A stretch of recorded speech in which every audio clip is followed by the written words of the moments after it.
আসসালামু আলাইকুম প্রিয় একাদশ শ্রেণী ভর্তি 2026 আজকের এই ভিডিওতে তোমাদের সবাইকে স্বাগতম। তো আজকের এই ভিডিওতে আমি আলোচনা করব তোমাদের সবচেয়ে একটি গুরুত্বপূর্ণ টপিক যে কলেজ নিশ্চয়ন এবং কলেজ নিশ্চয়ন কি এবং এটি কিভাবে কাজ করে, মাইগ্রেশনে কিভাবে সাহায্য করে, এই সকল কিছু থাকতেছে আজকের এই ভিডিওতে।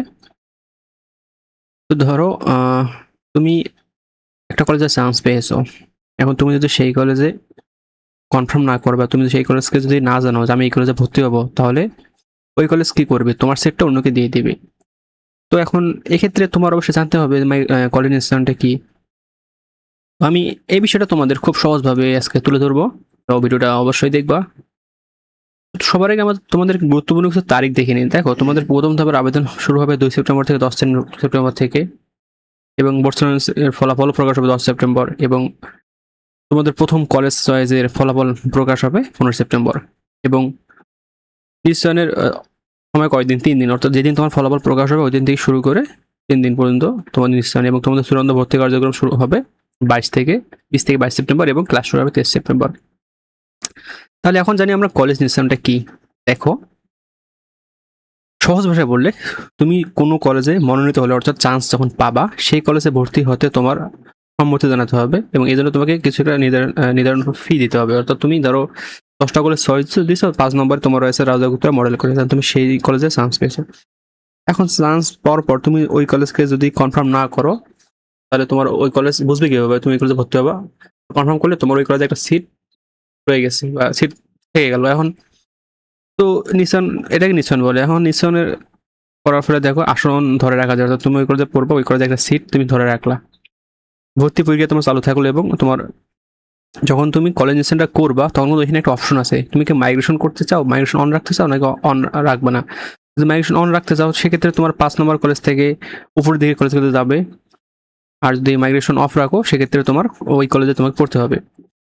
তো এখন প্রশ্ন হচ্ছে নিশ্চয়ন কেন এত গুরুত্বপূর্ণ। দেখো, মনে রাখবে, শুধু কলেজ পাওয়াটাই শেষ নয়, কলেজ পাওয়ার পর নির্ধারিত সময়ের মধ্যে নিশ্চয়ন অর্থাৎ কনফার্ম যদি না করো, সেক্ষেত্রে তোমার যে আসনটা পাইছো সেই আসনটা ধরে রাখতে পারবে না, এবং পরবর্তী ভর্তি পরীক্ষা তুমি আর যেতেই পারবে না। তাই অটো মাইগ্রেশন সুবিধার জন্য তোমাকে অবশ্যই কলেজ নিশ্চয়নটা করা দরকার।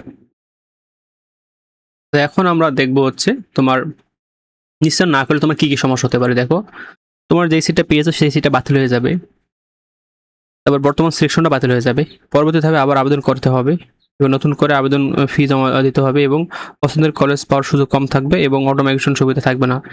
অর্থাৎ ভাই, তুমি যদি নিশ্চয়নটা না করো, তুমি একটা বড় ঝামেলায় পড়বা। তুমি কেন নিশ্চয়ন করবে, ঝামেলা শেষ। তুমি কেন নিশ্চয়ন করবে না?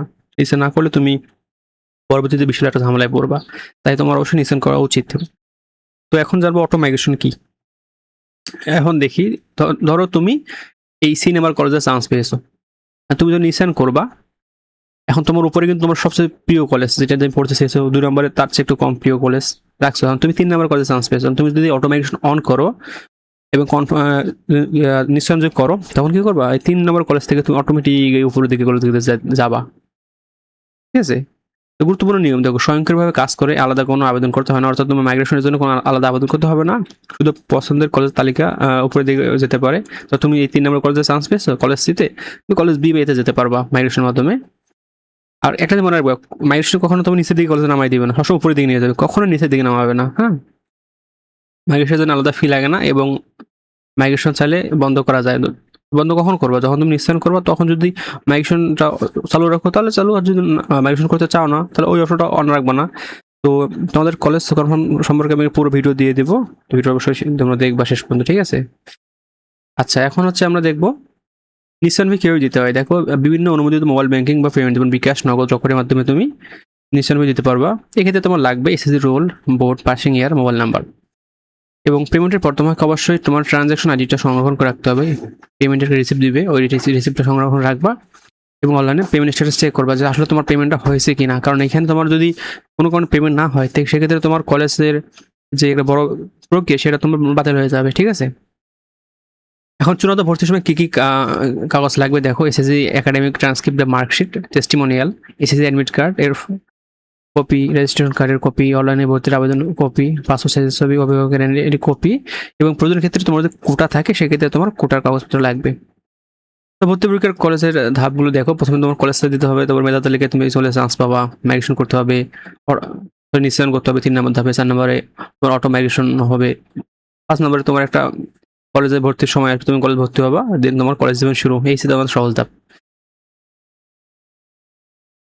সবচেয়ে 5টি গুরুত্বপূর্ণ কথা তোমাদের বলবো আমি। দেখো কলেজ পাওয়ার পর নিশ্চয়ন করতে হবে অবশ্যই। সময়ের মধ্যে নিশ্চয়ন না করলে সিলেকশন বাতিল হয়ে যাবে। আর নিশ্চয়ন করলে প্রযোজ্য অটো মাইগ্রেশন সুবিধা থাকে। তাই তুমি চেষ্টা করবে অটো মাইগ্রেশন অন রাখবা। এবং অটো মাইগ্রেশনে শুধু পছন্দ তালিকার উপর দিকে যায়। অটো মাইগ্রেশনে কখনো তোমার নিচের দিকে যায় না। কেমন রাখবা? তো যাই হোক এসএসসি প্রস্তুতি শুরু করে দাও এখন থেকে। নিয়মিত পড়াশোনা করো। আর তোমাদের হচ্ছে যারা আমাদের চ্যানেলে নতুন ভিউয়ার অবশ্যই চ্যানেলে সাবস্ক্রাইব করবা। কারণ আমরা এখানে তোমাদের শিক্ষামূলক সকল আপডেট তথ্য দিয়ে থাকি। তো ভিডিওটা এই পর্যন্ত। আসসালামু আলাইকুম।